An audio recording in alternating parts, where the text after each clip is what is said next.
this is Divya Mishra. Welcome to our channel. Yes, you can. So in this video, we are going to talk about the versatile nature of carbon. And first of all, wish you all a very happy Republic Day. So let's start. तो सबसे पहले इसके अंदर हम कुछ topics की बात करेंगे और हम सबसे ज्यादा जो इम्पोर्टेंट पार्ट वो ये है कि कार्बन का ही स्पेसिफिकली एक चैप्टर क्यों है, अलग से हम इतना कार्बन हम कह रहे हैं कि हमारे हर जगह हमारे सराउंडिंग में सिर्फ कार्बन के ही कंपाउंड्स अवेलेबल है, सिर्फ नहीं कार्बन के बहुत कंपाउंड्स अवेलेबल हैं। ऐसा क्या है जो वो इतने सारे कंपाउंड्स बना लेता है? ठीक है, इसकी कुछ तो ऐसी वर्सेटाइल इसका नेचर होगा। देखो कोई भी जो ह्यूमन बीइंग भी जिसका नेचर अच्छा होता है वो बहुत ज्यादा पॉपुलर होता है, उसको हम कहते हैं कि वो एक वर्सेटाइल नेचर का बंदा है। ठीक है, वैसे ही कार्बन में ऐसा क्या है कि इतने सारे उसके कंपाउंड्स बन जाते हैं और ये जो कार्बन है वो इतना इंपॉर्टेंट हो जाता है इतने सारे एलिमेंट्स के बीच में। ठीक है, तो इसकी ऐसी तीन प्रॉपर्टीज हैं। सबसे पहला catenation, tendency to form multiple bonds in tetravalency. ये तीन इसकी ऐसी कैपेबिलिटीज हैं जो बाकी सब एलिमेंट्स में नहीं है और इन्हीं तीन कैपेबिलिटीज के बेसिस पर ये हो जाता है एलिमेंट काफी ज्यादा इंपॉर्टेंट और इसके बन जाते हैं बहुत सारे कंपाउंड्स। क्योंकि मैं आपको बोल रही हूँ कि आप ज्वेलरी पहन रहे हैं, जैसे डायमंड हो गया, इन सब में भी आपका कार्बन है। आपका जो कोल पेट्रोलियम हो गया, ये सब फ्यूल्स भी हो गए आपके किससे बने हैं? कार्बन से बने हैं। इसके अलावा बहुत सारी ऐसी चीजें, हमारी बॉडी का एक सेल में कार्बन कंपाउंड है।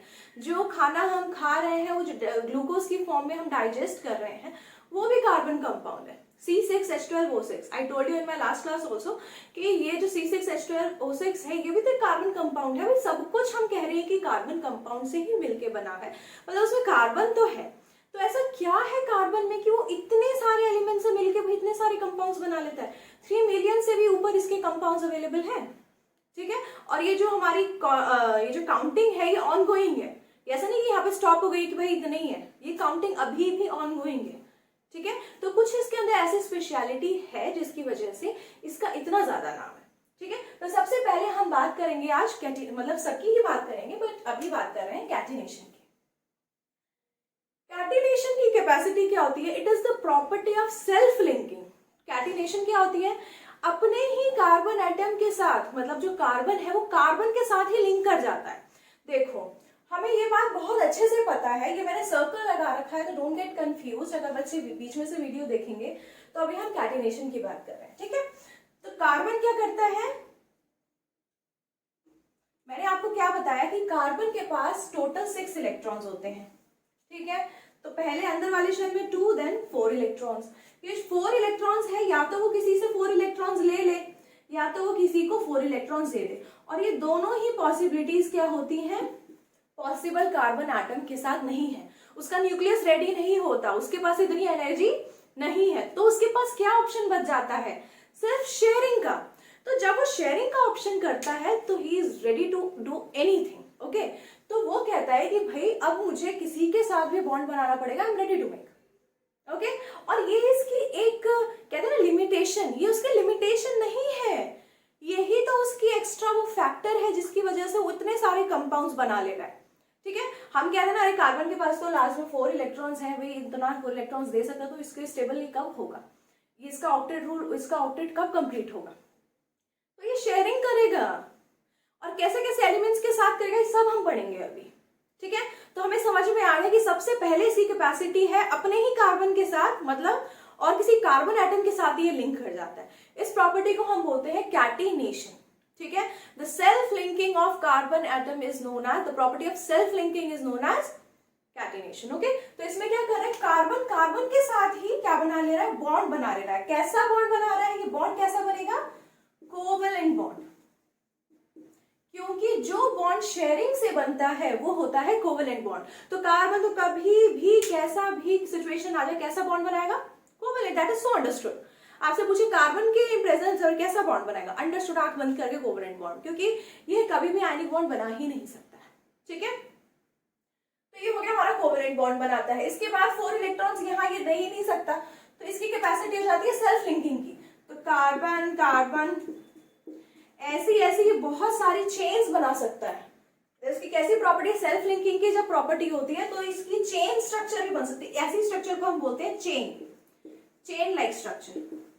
ठीक है, इसके अलावा इसमें क्या हो सकता है, देखो हर कार्बन दो अगले कार्बन एटम से अटैच, अगर मैं किसी भी कार्बन को पिक करूं, किसी भी कार्बन को पिक कर लूं, तो ये किससे, दो कार्बन से अटैच्ड है, ठीक है। तो ये हो जाता है हमारा चेन लाइक स्ट्रक्चर में। अब अगर मैं इसी कार्बन चेन की एक ब्रांच डेवलप कर दूं, ठीक है, तो क्या हो जाएगा ये। और ये बात याद रखना, कार्बन आपका कहीं भी यूज हो रहा है, इसको बनाने होंगे 4 बॉन्ड स्टेबल होने के लिए। ये दिमाग में बात एकदम आप घर कर लो, ये बात दिमाग में डाल लो कि कार्बन आप कहीं भी डालोगे, इसकी 4 आपको बॉन्ड्स इसके जब तक आप कंप्लीट नहीं करोगे तब तक ये स्टेबल नहीं रहेगा, ठीक है। तो मतलब मैं यहाँ पे जो हर बार ये डाल रही हूँ, इसका मतलब क्या है कि एनी टाइम कार्बन के 4 बॉन्ड्स बनने चाहिए, ठीक है। स्ट्रेट चेन में 2 कार्बन से लिंक था, ब्रांच में क्या होता है कि हम एक और कार्बन अटैच कर देते हैं, मतलब किसी एक कार्बन से एटलीस्ट 3 कार्बन अटैच्ड है। ये कार्बन मैं ऊपर की तरफ भी अटैच कर सकते हैं इस तरीके से, ये कार्बन मैं ऊपर की तरफ भी अटैच कर सकती हूँ, ठीक है। तो ऐसी स्ट्रक्चर को हम बोलते हैं ब्रांच्ड। क्यों भाई, जैसे कि नाम लिखा है ब्रांच, इसकी एक ब्रांच निकल गई है, कहीं से भी ब्रांच निकल जाएगी तो ये कैसा हो जाएगा, ब्रांच्ड स्ट्रक्चर हो जाएगी। तो चेन लाइक भी स्ट्रक्चर बनाता है, ब्रांच भी बनाता है, और हमने बेंजीन पढ़ा है तो क्या बन जाता है, फुलरीन। फुलरीन पढ़ा है ना हमने,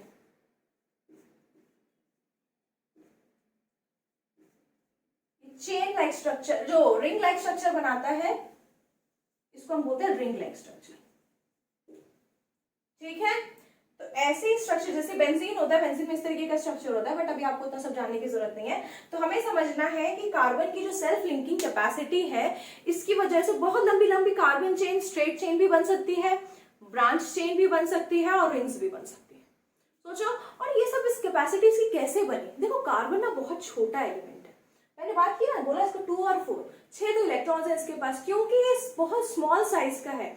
इसके अलावा इसकी एक और कैपेसिटी है, जो इसका ये न्यूक्लियस होता है ना, यहाँ पे हो गए इसके 2 इलेक्ट्रॉन्स, अंदर वाले शेल की बात कर रही हूँ, के शेल, और ये है इसका एल शेल। एल शेल में इसके पास कितने इलेक्ट्रॉन्स हैं, 4 इलेक्ट्रॉन्स है ना, ये है ना इस तरीके से। तो ये है इसका प्यारा सा न्यूक्लियस, छोटू सा, इतना छोटू सा ये एलिमेंट है, ठीक है। अब इसकी एक और कैपेसिटी, कितनी इसके अंदर वर्सेटाइल नेचर है ये समझो, कि ये जो इसका न्यूक्लियस है ना, ये देखो कैसे बॉन्ड्स बनाएगा, कोवेलेंट बॉन्ड। कोवेलेंट बॉन्ड में क्या होता है, इलेक्ट्रॉन्स की शेयरिंग होती है।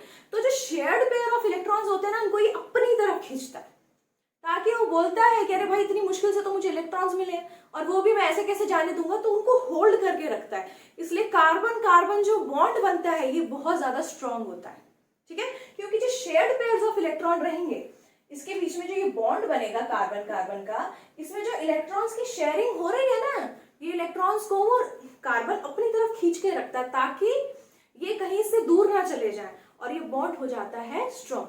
और जब अपनी तरफ खींच लेगा किसी चीज को, तो बॉन्ड कैसा हो जाएगा, बॉन्ड हो जाएगा स्ट्रॉन्ग, और एटम थोड़ा सा और छोटा हो जाएगा। इसलिए इसके स्मॉल साइज की वजह से कहीं भी एडजस्ट हो जाता है।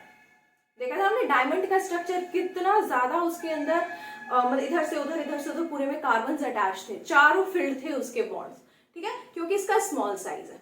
और फिर स्पेशली सबसे इंपॉर्टेंट चीज क्या हो जाएगी, इसकी इलेक्ट्रॉनिक कॉन्फ़िगरेशन। इसकी इलेक्ट्रॉनिक कॉन्फ़िगरेशन कैसी है, 2-4। हम जो इतनी बात कर रहे थे, अरे 2-4 है, कैसे बॉन्ड्स बनाएगा, बाकी सब तो इलेक्ट्रॉन्स ले लेंगे, पॉजिटिव नेगेटिव आयंस बना के बॉन्ड्स बना लेंगे, ये कैसे बनाएगा। सोचो, इस इलेक्ट्रॉनिक कॉन्फ़िगरेशन की वजह से ही तो ये इतने सारे बॉन्ड्स बना पा रहा है, इतने सारे कंपाउंड्स बना पा रहा है, सॉरी, है ना। तो इलेक्ट्रॉनिक कॉन्फ़िगरेशन, इसकी कोई लिमिटेशन नहीं है, ये इसकी पावर है, ये इसकी स्ट्रेंथ है, ठीक है। इसकी वजह से भी ये बहुत सारे बॉन्ड्स बना पाता है, ठीक है। तो कार्बन कार्बन का जो बॉन्ड होता है वो बहुत ज्यादा स्ट्रांग होता है।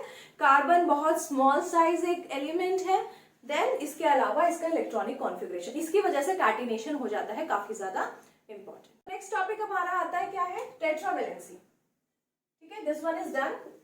अब हम बात कर रहे हैं अपने टेट्रावैलेंसी की। टेट्रा मीन्स क्या होता है, देखो टेट्रा मीन्स 4, वैलेंसी क्या होती है, combining capacity, everybody knows, combining capacity. जैसे हम किसी एलिमेंट की बात करते हैं, अगर उसके आउटर मोस्ट शेल में 1 इलेक्ट्रॉन होते हैं तो इलेक्ट्रॉन की बात यहाँ करेंगे, वैलेंसी की बात यहाँ करेंगे, ठीक है। तो उसकी वैलेंसी भी हो जाती है 1। 2 होते हैं लास्ट वाले शेल में इलेक्ट्रॉन्स, तो उसकी वैलेंसी भी हो जाती है क्या, 2।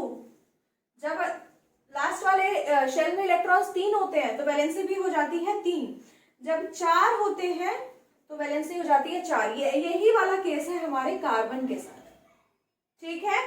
इसके बाद आती है हमारी, अगर इलेक्ट्रॉन्स होते हैं 5 लास्ट वाले शेल में, तो जैसे 15 नंबर का जो एलिमेंट होगा तो 8 - 5 हो जाएगी वैलेंसी।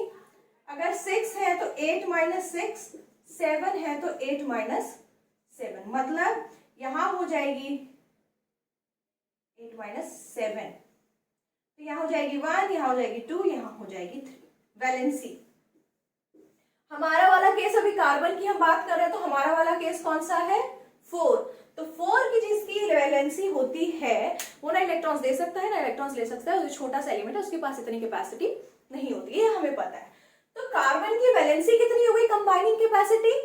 कंबाइनिंग कैपेसिटी का आप थोड़ा मतलब समझो कि किसी एलिमेंट की जो कंबाइनिंग कैपेसिटी होती है उसका मतलब होता है कि अगर वो उतने बॉन्ड्स बना ले तो वो स्टेबल हो जाएगा, ठीक है। वो उतने एलिमेंट से या किसी चीज से उतना कंबाइन कर जाए तो वो स्टेबल हो जाएगा। तो हमारे कार्बन के साथ क्या है कि अगर वो 4 चीजों के साथ कंबाइन हो जाएगा, 4 बॉन्ड्स बना लेगा, तो हमारा कार्बन भी कैसा हो जाएगा, स्टेबल हो जाएगा, ठीक है।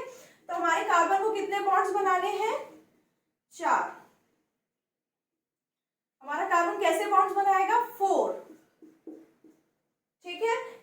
कभी स्ट्रक्चर भी अभी इससे पहले अगर बनाया होगा तो हर वक्त आपने जब पूरा उसको खोल के स्ट्रक्चर बनाया होगा तो आपने हर बार इस तरीके से बनाया होगा। ये क्यों है, इसका रीजन है, इसका रीजन ये है कि ये जो कार्बन है वो हमारा टेट्रा वैलेंसी शो करता है, ठीक है। सो 4 बॉन्ड्स बनाने पड़ेंगे। अब ये कैसे बॉन्ड्स बनाएगा, कैसे एलिमेंट्स के साथ कंबाइन करेगा, अब ये देखो। सबसे पहले तो हमने इसकी कैपेसिटी पढ़ ली कैटिनेशन की, तो ये जुड़ सकता है किसी भी कार्बन के साथ भी जुड़ सकता है। इसके अलावा ये किसी मोनोवेलेंट एलिमेंट के साथ जुड़ सकता है, मोनोवेलेंट एलिमेंट के साथ जुड़ सकता है। मोनोवेलेंट एटम जो होते हैं उनके साथ ये जुड़ सकता है। ऐसे एलिमेंट्स जिनके वैलेंस शेल में कितने इलेक्ट्रॉन्स होंगे, 1। जैसे क्लोरीन, ये क्लोरीन के साथ जुड़ सकता है, ये ब्रोमीन के साथ जुड़ सकता है, इन सब के साथ जुड़ के अपने कंपाउंड्स बना सकता है। या तो ये कार्बन के साथ जुड़ जाएगा या तो फिर किसी मोनोवेलेंट कंपाउंड एलिमेंट के साथ या एटम के साथ जुड़ के अपनी जो मतलब जो बॉन्ड्स हैं 4 वो बना लेगा, ठीक है। तो इस कैपेसिटी को बोलते हैं हम टेट्रा वैलेंसी। मतलब क्या है, अभी तक तो कार्बन के साथ कर रहा था, अब इसने मोनोवेलेंट एलिमेंट्स को भी अपनी तरफ ले लिया, ठीक है। तो धीरे धीरे देखो अभी सबको फेवर में लेगा ये। तो हमारा अब सेकेंड भी पार्ट खत्म हो चुका है। अब हम आ जाते हैं अपना tendency to form multiple bonds. Multiple bonds का मतलब आपको करीब करीब समझ में आ रहा होगा, मल्टीपल। अभी तक हम सिंगल बॉन्ड की बात कर रहे थे, हम कह रहे थे इसकी टेट्रा वैलेंसी है भाई, 4 बॉन्ड्स बना दो, बात खत्म, ठीक है। अब ये क्या करता है कि देखो फिर भी एक लिमिटेशन हो जाएगी ना कि ये सिंगल बॉन्ड ही बना पा रहा है। ऐसे बॉन्ड्स को हम बोलते हैं क्या है, सिंगल बॉन्ड। ये जो बॉन्ड है ना, जैसे कार्बन का कार्बन के साथ ही बना दोगे, तो ये कार्बन कार्बन के बीच में कैसा बॉन्ड है, सिंगल बॉन्ड है, ऐसे को बोलते हैं हम सिंगल बॉन्ड। बॉन्ड्स देखो 3 टाइप्स के होते हैं। पहला सिंगल बॉन्ड, डबल बॉन्ड और ट्रिपल बॉन्ड, ठीक है। तीनों बॉन्ड्स की हम बात करेंगे। सिंगल बॉन्ड आपको ऑलमोस्ट मोर और लेस पता है कि सिंगल बॉन्ड एक लाइन बनती है जिसमें 1 पेयर ऑफ इलेक्ट्रॉन्स शेयर होते हैं, है ना, ये आपको पता है। अब डबल बॉन्ड कैसा होता है, डबल बॉन्ड में क्या होता है कि कार्बन कार्बन के बीच में अगर डबल बॉन्ड बना दें, डबल बॉन्ड का मतलब क्या होगा कि इनके बीच में 2 पेयर्स ऑफ इलेक्ट्रॉन शेयर होते हैं। देखो एक बॉन्ड बनता है 1 पेयर ऑफ इलेक्ट्रॉन से, दूसरा बॉन्ड ही बनेगा 1 पेयर ऑफ इलेक्ट्रॉन से। तो अगर मैं डबल बॉन्ड को जोड़ दूंगी तो डबल बॉन्ड कैसे बनेगा, 2 पेयर ऑफ इलेक्ट्रॉन से। जब 2 पेयर ऑफ इलेक्ट्रॉन्स की शेयरिंग होती है तो इसको बोलते हैं हम डबल बॉन्ड। देखो मान लो किसी कार्बन को 3 जने, तो 3 कार्बन को बॉन्ड मतलब 4 बॉन्ड्स बनाने पड़ेंगे कंप्लीट अपने आप को करने के लिए, ठीक है। ये हमें बात पता है कि मान लो 3 चीजें तो उसको मिल गई, मान लिया हमने कि उसको 3 चीजें तो मिल गई, चलो जोड़ जाड़ के उसने 3 बॉन्ड्स तो बना ली। अब बोल रहा है यार 3 नहीं 2 बॉन्ड्स बना लिए मान लो, ठीक है। तो फिर क्या सोचेगा, अरे यार मुझे तो कुछ मिल ही नहीं रहा है, तो चलो इसी के साथ एक और बॉन्ड बना लेते हैं। किसी एक एलिमेंट को उसने चुना और बोला इसी के साथ, जैसे यहाँ पे उसने कार्बन को ही बोला कि प्लीज यार मेरे साथ 2 बॉन्ड्स बना ले, सॉरी मेरे साथ 2 बॉन्ड्स बना ले। तो उसने क्या किया, कार्बन के साथ 2 बॉन्ड्स बना लिए, ठीक है। अभी भी देखो उसकी कितनी वैलेंस हो रहेगी, टेट्रा वैलेंसी, तो टेट्रा वैलेंसी अभी भी फुलफिल्ड रहेगी। 1 2 3 4। अब इस वाले कार्बन के साथ देखेंगे 1 2 3 और 4, ऐसे को हम बोलते हैं डबल बॉन्ड। अब जैसे एक बहुत आपको नॉर्मल सा मैं एक एग्जांपल दे दूं, तो CO2 का देखो, CO2 का कैसा स्ट्रक्चर होता है, देखो C इस तरीके का स्ट्रक्चर होता है। यहाँ पे इसको कुछ भी नहीं मिला तो उसने ऑक्सीजन को ही बोला कि ऑक्सीजन के साथ ही मैं 2 डबल बॉन्ड बना लेता हूँ, ठीक है। तो यहाँ पे इसको हम बोलते हैं CO2। ऐसे बॉन्ड्स को जिसमें 2 पेयर ऑफ इलेक्ट्रॉन्स शेयर होते हैं उनको हम बोलते हैं डबल बॉन्ड। अब ट्रिपल बॉन्ड कैसा होता है, जब ये 3 के साथ कर लेगा, जैसे कि HCN,